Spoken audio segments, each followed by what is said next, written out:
Hey gang, still here. So we're getting ready to get started. This Mustang just came in. It's a 65 or 6, not sure which, but basically the same car anyways. Anywho, this guy had it sandblasted. The sandblaster blew the shit out of the car. The roof is ruined, the hood's ruined, trunk was ruined. Roof's bad anyways because it's got some pretty nasty rust in it, but when he sandblasted, he pretty much finished it off. Let me flip it around and I'll show you what I mean. Alright, I don't know if you can see this big old swell right here. Over here, another one. There's a brace right here, another big swell here, and that's just on this side. So, peoples, when you're gonna have a car restored, sandblasting is okay if the person is a professional. But roof panels, trunk lids, and hoods are no-nos. We do not sandblast those items, ever. I don't, okay, because they never get them right and they screw them up every single time. Roofs, I can go around here or in this section here, okay, because it's got a lot of support, okay. You can get a sail panel a little bit, but the middle of the roof, you gotta do it by hand, okay. You gotta sand it. You gotta do whatever you gotta do to get the middle of it done without sandblasting it. It cannot be sandblasted. Well, it can be, but you're gonna ruin it. So why screw it up? Why sandblast? Especially if a car's pretty good. Now this car, like I said, has got some rust issues. They tried fixing it with some spot putty here. They did a bang up job of welding here. It's got a little weird issue in here, no big deal, but where all the rust is, we're gonna take care of that because the roof panel comes in 3 pieces, the new ones do.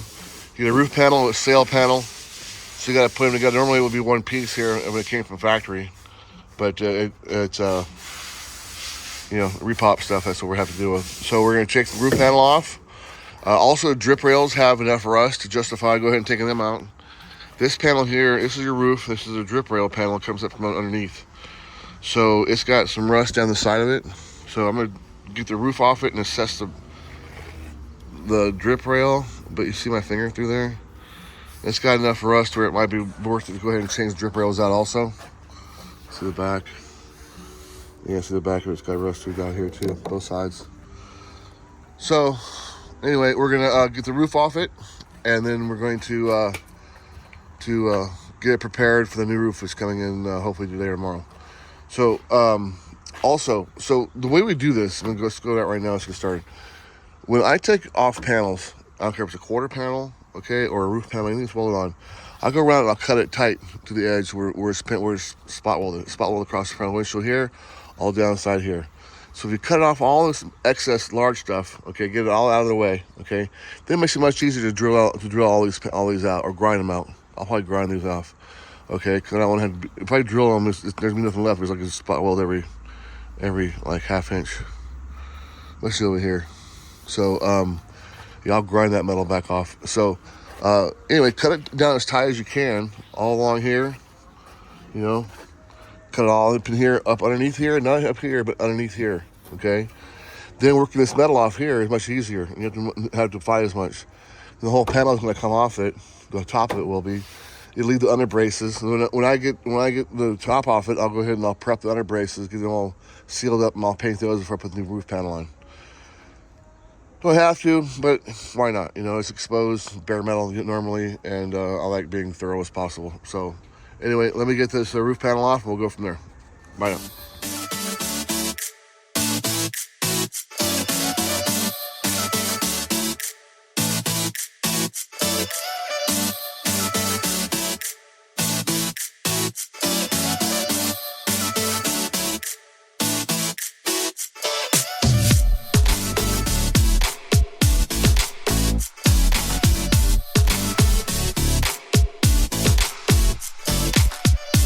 Remember when you're cutting with a disc like this, that you don't go too far. You just got to cut the edge or cut the thickness of the metal. You can't go too deep because you'll cut the structure.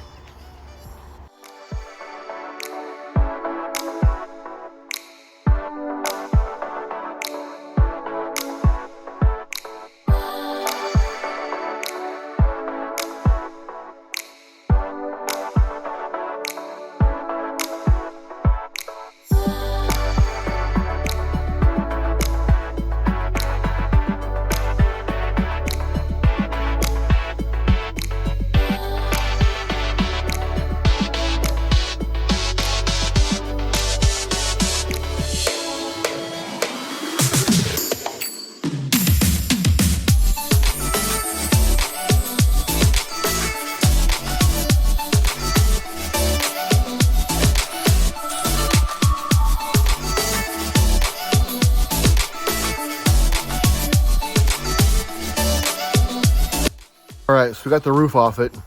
We're going to start detailing the support beams inside of it to get all the remains of where the spot welds sit. We got most of the roof off, except for the areas where it's spot welded. So everybody does things a little differently. I'm going to show you my way. Maybe it's better, maybe it's not. Okay, it's the way I've been doing it for the last 40 years. So maybe I've been chasing my tail. I don't know. You tell me. So when you remove a panel, I don't drill and drill them because you have a bunch of holes. It doesn't really matter. When you're going to put a panel on top of it, a new panel, you got to drill a new panel to spot weld through it or to plug weld it. That's the way we normally do it. So we're going to remove the like I said, the last of the roof off of the support beams, and we're going to. I'll show you how we do that. The way I do is I use a grinder. Good old DeWalt grind disc. I try not to use air tools whenever possible. Try to save my compressor and save a little buck on some electricity, because my compressor just swallows it. I use, like I said, I use electric tools whenever possible. Some people just love air tools. Just let that shit run. Not me. So we're gonna go ahead and grind this, and I'm gonna show you how we remove them for the first couple at least, and then I'm gonna turn Richie here loose on it and have him finish it. And here we go. We already ground the first one here. What I do is I grind as much as I can with a spot weld. Take the grinder and you graze across them real lightly. You'll see them pop up. Okay, even if it's not been, this has been sandblasted and sealed, but even if it's just been painted, you can like graze across like this. Watch.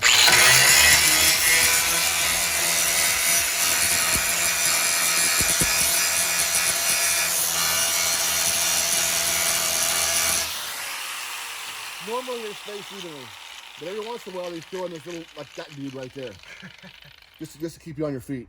So what we're going to do is we're going to grind this down. What you're going to see is it's going to burn real hot around the edge here, and the last second it's going to pop through, and then we're going to roll it back with the can opener. Okay, we do the first three, and we'll see how it goes.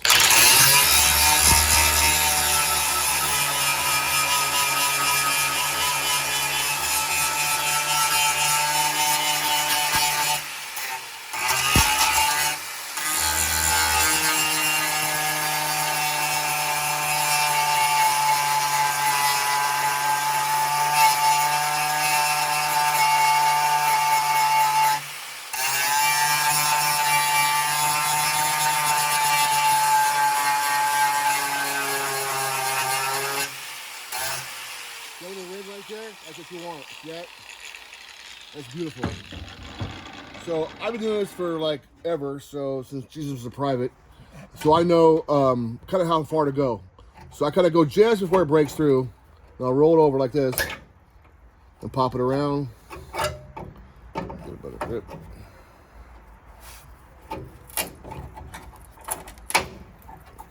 On the next one.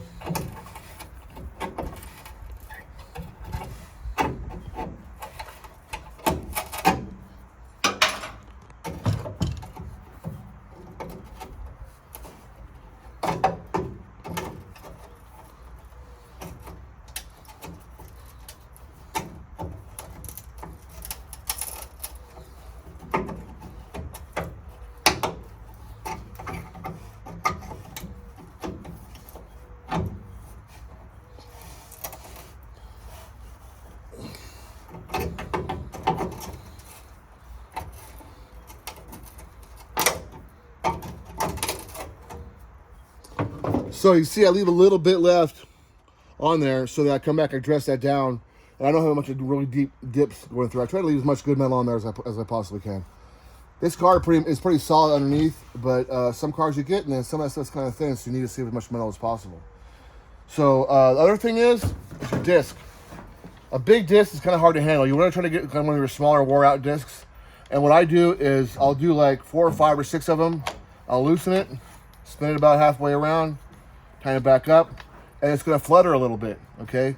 So by doing that, it makes it cut a little faster, okay? But once you start smoothing out, you want to just turn a little bit, and you'll watch how fast it cuts.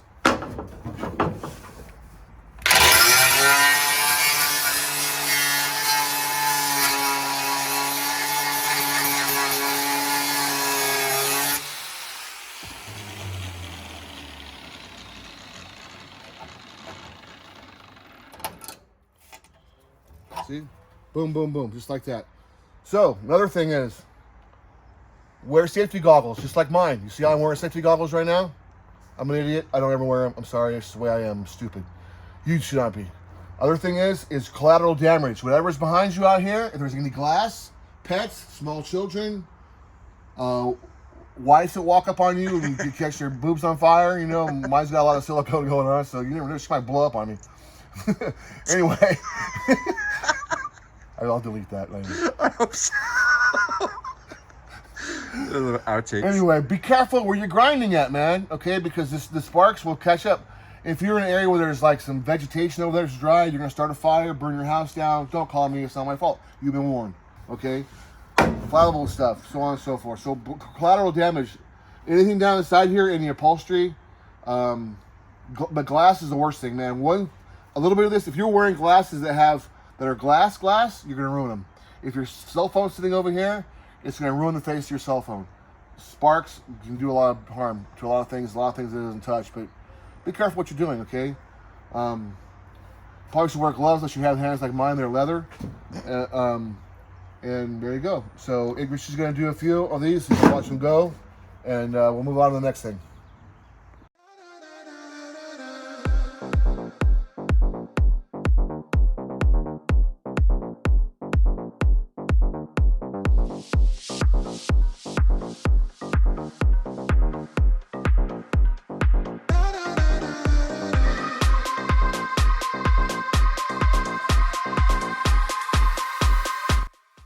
So, pretty much all cars from the beginning until middle of 70s for sure, all had lead in the scene. Some more than others. Ford, I experienced, had terrible lead. There's lots of something in it that reacts with acrylic urethane paints and urethane primers. So when I do a Ford, I almost always either take it all the way out or I grind it down to put a little bit of filler over to give it a barrier. 50s Fords are terrible. If you ever see a 57 T-Bird or a 57 Ford, that generation Ford, walk up to one that's got original paint or they've repainted it, you'll see blistering around all the lead. So, anywho, we're going to change the sail panels out also with the roof panel. So I showed Richie here the lead seamed and blew his little mind when he thought of something else. So, anyway, he suggested I go ahead and do it for everybody else so you can see me remove lead from the side of a car. So we have your basic blowtorch, and I've used the yellow because it's a little hotter for pretty much everything, and these little self-starters work pretty good. With a wire brush, or you can use a rag even if you want to wipe it off, but we're going to use a wire brush. Use a wire brush, again, collateral damage. You spray that stuff, the hot flaming lead flying both ways, and it gets on Rover's back. He's gonna be pissed. So here we go.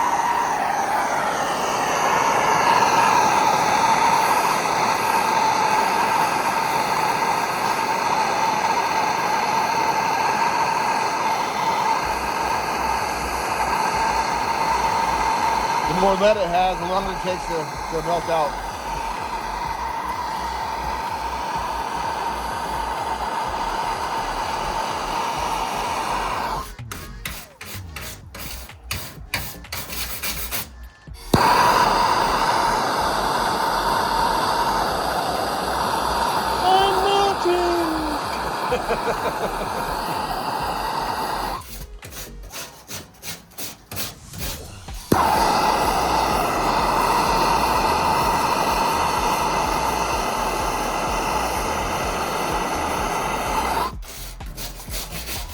So when you're doing lead, be careful you don't overheat your panels, okay? Try to keep it on where the lead's at and don't just sit there and let it burn the whole time. You can let it burn down, let it flow if you want to, but what I do is I'll get all the majority of it off and I'll come back with a rag and wipe it off nice and clean. You'll see what I mean here in the end.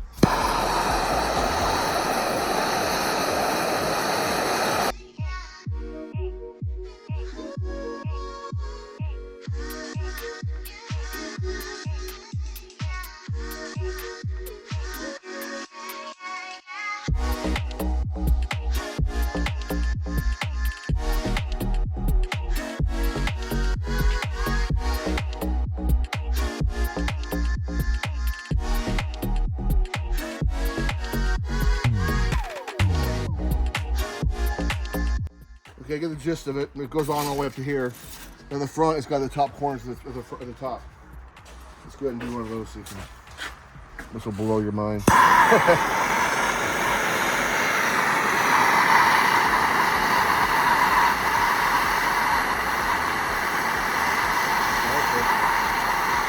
moving.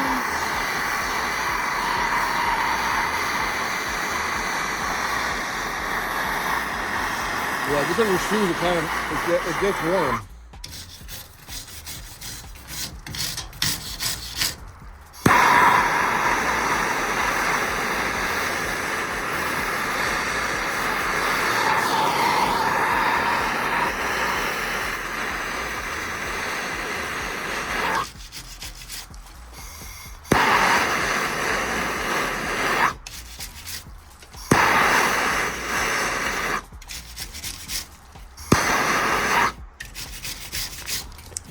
You see all the corrosion underneath it? So lead doesn't just seal your stuff up, because all the people that say lead is all that, I just don't get it. I'm not really a big lead fan. It probably back in the day was this stuff, but now it's not. Okay, so now we're gonna take and get a rag.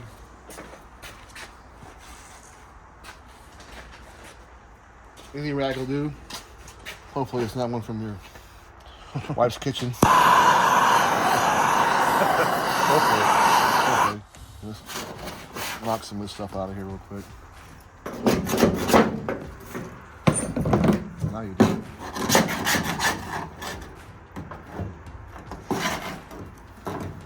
Believe it or not, this stuff's kind of valuable.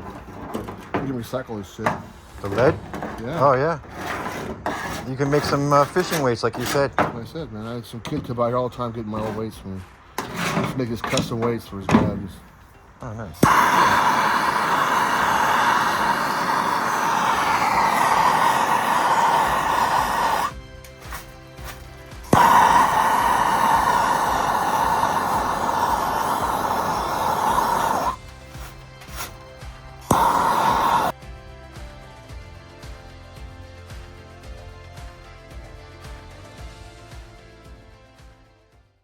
Hey gang, still here. So we are working on this Mustang project with a rusted out roof. And Richie over there. Say hi, Richie. Hi. Oh, so you got a chance to say hi, Richie. You could have said hi, Richie. You know, I was gonna, but I Jesus. didn't want to be too predictable. I set you up and you just fall on your face. I don't want to be too predictable. Next time. Okay, so anywho, so I'm gonna let Richie tell you what we've done so far, and we're gonna go on with this a little later on, but he's got a lot done. We turn around and we'll go from there. Okay. All right. So far, I ground down all the spot welds that we're showing and peeled back all the metal that was here. I did that all around the window frame top here for the roof, the top part of the door frames, and the front part of the windshield. And I ground down all of the metal where all the spot welds were, and I got it pretty smooth. I got a little bit of the rust off on the top. What I still have left to do now is get down some of the metal, so steel's gonna have something to weld to. And once I get all that done, we're gonna probably get some metal etch primer on there, and then hit the rest of it with Rust-Oleum, whatever has to be hit that's not gonna get hit with the primer. So far, we've gotten, I think, almost all of the welds off that we need to do. We got a couple more spots we might have to hit, and then I got a couple more spots inside here that I'm going to have to hit. So still going to have something to weld to, because I only got the spot welds off, and I want to make it bare enough metal so he can hit the spot welds in other places where he will be able to weld there. Right, where it has a little rust left there, we have to get that all the way down to bare metal so that when we drill the holes to the panel to plug weld through, we gotta make sure we don't hit any spots that are rusty. So we want to go back and make sure it's all clean. Then we're gonna spray it with weld through primer, and then Rust-Oleum the rest of it. Still to go is the damage we have here in the corners. I gotta reconstruct the roof brace there, and then I gotta reconstruct the corner panel to meet it there. Both sides. This is actually, well, they're both about the same, I guess. And then So that's where we're at. We've got, I don't know, how many hours do you got on this thing so far? 10 or 12. And I have probably, well, just the roof panel, not including the rust across the back, just about an hour and a half. I've been nicknaming this one Musty. Musty? Musty. Kind of a nickname for everything. Well, you know. How about Mustang? Well, Musty. It's all rusty and musty, so. Rusty and musty. So, even in California, we get the rusty cars like this kind of a little bit, but this is what we call beach rust. It's because the salt air comes up and attaches itself to the bottom of the car, so the rust around the roof, the tops of the quarter panels, tops of weird areas. If it's in the bottom, mostly it's just general rust because we do get it just like everybody else does. It's not perfect. You can see this car on this side is pretty solid. Other side's got 2 spots I gotta take care of. So anywho, that's what we're gonna do. Next time what we're gonna break out is we're gonna have the roof already sealed, and we will be attaching the new panels. All right?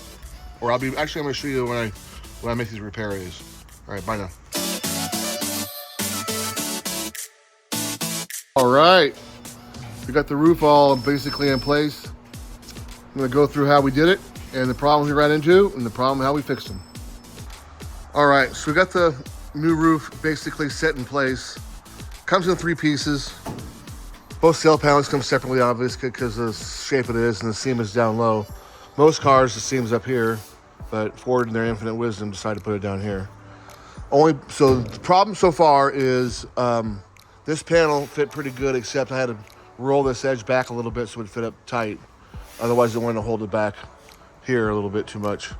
So this side's pretty good, pretty close. This side, however, is a cluster for huck. So the panel is made, it's up tight down here. Along here, it's all fitted. I roll this back again to get this to come forward enough. This piece here, it don't fit. So I'm gonna have to redo the relief for the top, and I'm gonna have to reshape the front of it. Either cut it, move it forward and re-weld it, or reshape the front of it. I think I'm probably gonna end up cutting it, adding some metal into it. Probably the easiest way to go. Along here is pretty good, pretty tight. Across the front is decent. So other than that, it's a nice unit, I think. It's just they missed it on this left sail panel. I don't know if they all come this way. This is the first time I've done a Mustang this generation with a notchback. Usually I do fastbacks or other shit. So anyway, that seems to be the only problem with this roof that we got from, no, we got it from. What's the name of the company of this thing? This is a Dynacorn. So, anywho, that's where we're at. Moving along. Bye. Right down here, you can see I had to bring this edge around almost, I would say, 3/16 to a quarter of an inch at the bottom and fade it up to here. And then it fit pretty good. So what we did was the way I do it is I get everything in place. I screw everything, make sure everything fits right, okay? And then take it all back apart again and then prep everything and put it back together. But on this car, we use panel bonding adhesive along the drip rail here, okay? That way I can get a better bond with the panel bonding adhesive than I can't get the welder down to get really good welds, plus the pain in the ass to clean afterwards. So that's gonna be really good using the panel bonding adhesive down there. We plug weld the front and back. The way we do the plug welds is, of course, we drill them like halfway through, okay?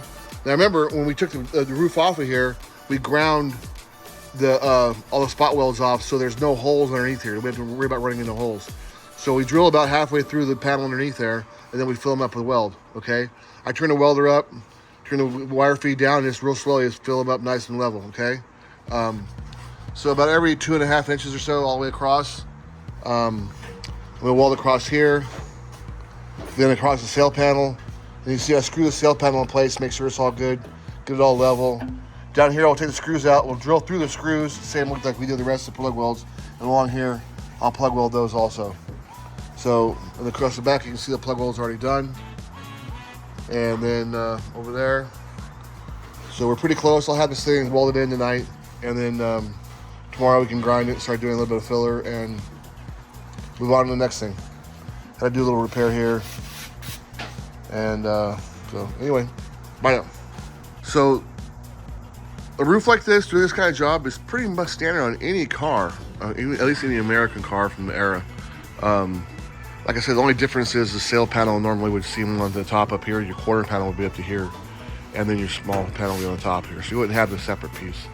And this is only separate because they can't ship it all together, I'm assuming. So anyway, but you can pretty much apply the same principle as everything I did here to any Ford, any Mopar, any Chevy. I don't know about Packard. Anyway, that's you know, it's the same process. You know, get the old metal off, repair what's underneath. We spent a lot of time repairing on what's underneath this car.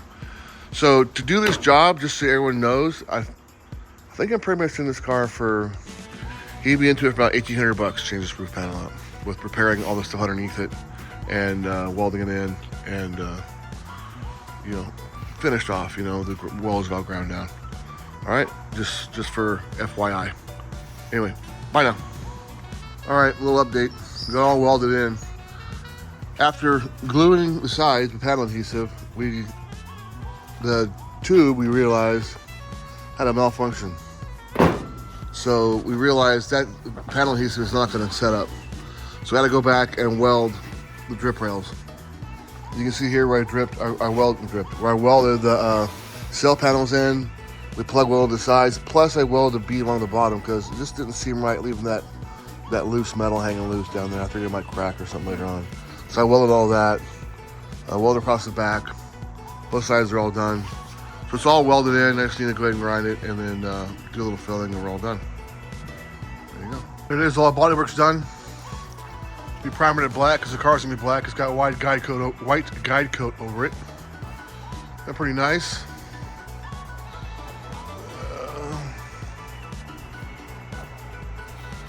So there it is. That is how to change a roof on pretty much any 60s car. They are basically the same. Little differences here and there, but that's basically the technique you want to do if you're gonna change a roof. Not a big deal. You guys gotta learn how to weld, and you can do it. Welding is the key though, people.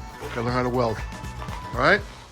So there it is, 65 6 Mustang roof, new roof and sail panels, and all the interior bracing repaired and sealed and painted. And there we go, on to the next thing. Putting on aftermarket fenders and hood. Anyway, bye now, on to the next thing. Bye guys. Do me a favor, subscribe, check out some other videos, pretty cool stuff I think. We got some pretty cool builds going on. And Paul, D7 Chevy, here's the Roadrunner, working on the Roadrunner wide body right now. So getting that done. And anyway, bye now.